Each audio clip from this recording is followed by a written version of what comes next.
En ce temps-là, Jésus disait à ses disciples : « Quand le Fils de l'homme viendra dans sa gloire et tous les anges avec lui, alors il siégera sur son trône de gloire. Toutes les nations seront rassemblées devant lui. Il séparera les hommes les uns des autres, comme le berger sépare les brebis des boucs. Il placera les brebis à sa droite et les boucs à gauche. Alors le roi dira à ceux qui seront à sa droite : Venez les bénis de mon Père, recevez en héritage le royaume préparé pour vous depuis la fondation du monde. Car j'avais faim et vous m'avez donné à manger. J'avais soif et vous m'avez donné à boire. J'étais un étranger et vous m'avez accueilli. J'étais nu et vous m'avez habillé. J'étais malade et vous m'avez visité. J'étais en prison et vous êtes venus jusqu'à moi. Alors les justes lui répondront : Seigneur, quand est-ce que nous t'avons vu ? Tu avais donc faim et nous t'avons nourri ? Tu avais soif et nous t'avons donné à boire ? Tu étais un étranger et nous t'avons accueilli ? Tu étais nu et nous t'avons habillé ? Tu étais malade ou en prison ? Quand sommes-nous venus jusqu'à toi ? Et leur roi leur répondra : Amen, je vous le dis. Chaque fois que vous l'avez fait à l'un de ces plus petits de mes frères, c'est à moi que vous l'avez fait. Alors il dira à ceux qui seront à sa gauche : Allez-vous-en loin de moi, vous les maudits, dans le feu éternel préparé pour le diable et ses anges. Car j'avais faim et vous ne m'avez pas donné à manger. J'avais soif et vous ne m'avez pas donné à boire. J'étais un étranger et vous ne m'avez pas accueilli. J'étais nu et vous ne m'avez pas habillé. J'étais malade et en prison et vous ne m'avez pas visité.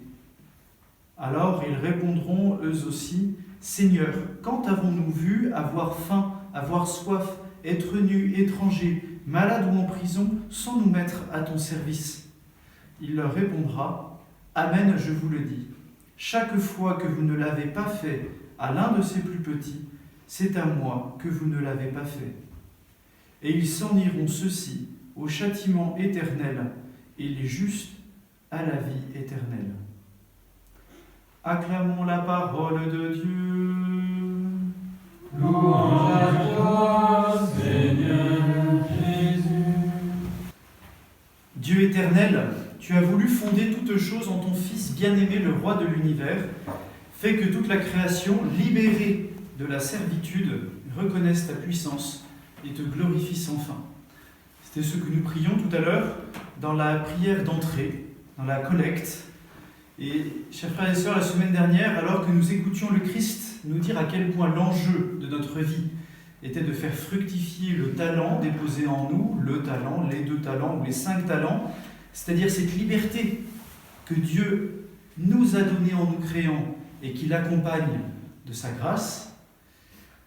Alors que nous écoutions cela, eh bien, nous n'avions peut-être pas la réponse de comment le faire fructifier. Cette liberté ne doit ni se cacher, ni avoir peur, ça nous l'avions entendu, mais être complètement lié à Dieu dans un esprit de confiance et de fidélité. Mais comment la faire fructifier ? Qu'est-ce qu'il fallait en faire ? Alors, Jésus quitte le registre des paraboles, après la parabole des 10 vierges, puis la parabole des talents. Jésus nous parle de son retour. Nous ne sommes plus dans les paraboles. Nous sommes dans la dernière chose que Jésus va dire à ses disciples avant d'entrer dans sa passion, pour notre dernier dimanche de l'année liturgique. Il nous donne la méthode. Que faut-il faire pour faire fructifier ce talent ? Que faut-il faire pour faire fructifier cette liberté ? Amen, je vous le dis. Chaque fois que vous l'avez fait à l'un de ces plus petits de mes frères, c'est à moi que vous l'avez fait. Chers frères et sœurs, la méthode est simple. Servir le plus petit de mes frères. Mais plus profondément, de quoi s'agit-il ? Est-ce qu'il s'agit juste d'être un peu plus charitable, d'être plus gentil avec son prochain ? Non, cela ne suffit pas. Il est marquant dans l'Évangile, où Jésus répète, il y a un parallèle dans cet Évangile, Jésus répète, il est marquant de voir que ni les bénis, ni les maudits ne semblent avoir eu conscience de faire le bien. Ni les bénis, ni les maudits. Il ne s'agit donc pas tant d'engranger des bons points, de bonnes actions dans un livret d'épargne charité, un peu comme à Poudlard, On aurait les grands sabliers qui font monter les degrés de bonnes actions, parce que les bénis et les maudits, à la fin, ils ne connaissent pas leur sablier, donc ce n'est pas un compte de résultats, mais il s'agit bien de transformer la morphologie de notre cœur. Il s'agit de transformer la morphologie de notre cœur.